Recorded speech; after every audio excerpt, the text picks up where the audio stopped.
You think control keeps you safe. But what if it's the reason you're tense, on the bike and in life? Every time you tighten your grip, your brain floods with cortisol. Every time you release it, awareness expands. Neuroscience proves it. When the prefrontal cortex quiets, your vision widens and fear dissolves. You don't lose control, you gain flow. You don't surrender, you synchronize. And the paradox is measurable. HRV up, cortisol down, focus clear. Maybe freedom was never about control at all, but trust. Trust in the road, in motion, in yourself. Because the moment you stop fighting for control, you finally learn how to ride. And tonight, we'll measure it. We spend our whole lives trying to stay in control. Control of time, control of others, control of outcomes. And yet, the more we tighten our grip, the more unstable everything feels. On the motorcycle, that illusion becomes visible. The harder you fight the handlebars, the more the bike resists. You can feel your body tensing. Shoulders rise, breath shortens, vision narrows. Your brain shifts into survival mode. The amygdala fires. The locus coeruleus floods your system with norepinephrine, and the prefrontal cortex, the part that plans, predicts, and analyzes, goes into overdrive. It's the biology of control, the mind trying to protect you, but instead trapping you. You start thinking about what could go wrong instead of what is actually happening. The road becomes noise. Every movement feels exaggerated, every sound sharper, every decision slower. And yet, deep down, there's a small voice whispering, "Let go." But that voice feels dangerous, because in a world built on control, schedules, screens, systems, letting go feels like failure. We measure our worth by precision, by consistency, by outcomes. Surrender doesn't fit into that logic. And still, every rider knows this paradox. When you finally stop trying to control the bike, everything becomes easier. Turns feel smoother. Breathing deepens. Vision widens. The machine stops being separate from you. The line between rider and road blurs. Maybe the problem isn't losing control. Maybe the problem is believing that you ever had it. Letting go is not passive. It's not giving up. It's an active shift, a rewiring of how your brain handles uncertainty. When you ride, your nervous system learns a new language, the language of trust. Each movement, each curve, becomes a feedback loop between body and machine. The brain starts translating chaos into rhythm. At first, that rhythm feels foreign. Your instincts fight it. You grip tighter. You oversteer. You try to control every inch of motion. But the more you try to control, the more unstable you become. Then, something changes. A breath lengthens. A muscle softens. The brain recalibrates. The prefrontal cortex, the center of planning and control, begins to quiet. The amygdala's alarms fade. The locus coeruleus finds its balance, releasing just enough norepinephrine to sharpen focus without tipping into stress. What emerges is not emptiness, but clarity. This is what scientists call transient hypofrontality, the biological signature of flow. In this state, awareness expands. You see more, react less.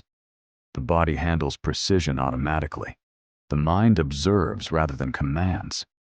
It's as if a deeper intelligence takes over, one that doesn't think, but knows. This isn't losing control. It's letting the system, the body, the machine, the road, find harmony. The beauty is that this mechanism doesn't end when the ride does. The same balance applies to life. Every time you let go of overthinking, your nervous system stabilizes. Every time you trust motion, a conversation, a risk, a decision. Your mind learns calm through engagement, not withdrawal. Think of it like tuning an instrument. The brain adjusts tension through experience. Too tight, and the string snaps. Anxiety, perfectionism, control. Too loose, and there's chaos, distraction, apathy, disconnection. But in balance, the vibration becomes music. That's what writing teaches. The art of regulation, not dominance. You don't silence fear. You synchronize with it. You don't fight uncertainty. You ride through it. Measured through heart rate variability, you can literally see this balance. Peaks and valleys aligning, breath syncing with motion. HRV coherence is physiological peace, proof that letting go isn't weakness, it's mastery. And maybe that's the deeper message of every road. That trust, in motion, in yourself, isn't blind faith. It's the highest form of control. Because it's not the kind that restrains, it's the kind that aligns. Freedom, at its core, was never about speed or control. It's about harmony, the invisible point where discipline meets surrender. Every rider feels it once. That instant when the machine stops being something you command and becomes something you converse with.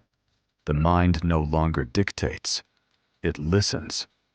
This is the paradox of mastery. The greatest precision comes not from force, but from faith. Stoic philosophers like Epictetus called it alignment with nature, acting without resistance to what is. Neuroscience calls it coherence, systems syncing to function as one. But on the road, you don't need a theory. You feel it. You realize control was never about domination. It was about rhythm. Awareness becomes your steering. Trust becomes your traction.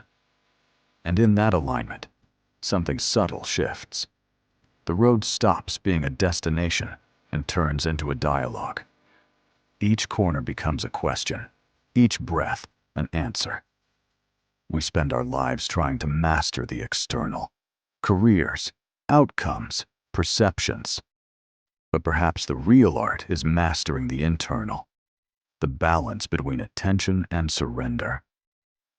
Riding just makes that visible, because every time you let go, the world doesn't fall apart. It aligns. And maybe that's the purest definition of freedom. Not the power to control everything, but the grace to move with it. Every ride is a conversation between control and trust. You start tense, cautious, gripping too hard, thinking too much. But somewhere along the way, the rhythm takes over. The noise fades. You stop fighting the road and start flowing with it. That's not just riding, that's life. Learning when to guide and when to let go. So here's my question to you. When was the last time you truly released control and felt the world move with you, not against you? Share your moment in the comments. Maybe your story will teach someone else to let go.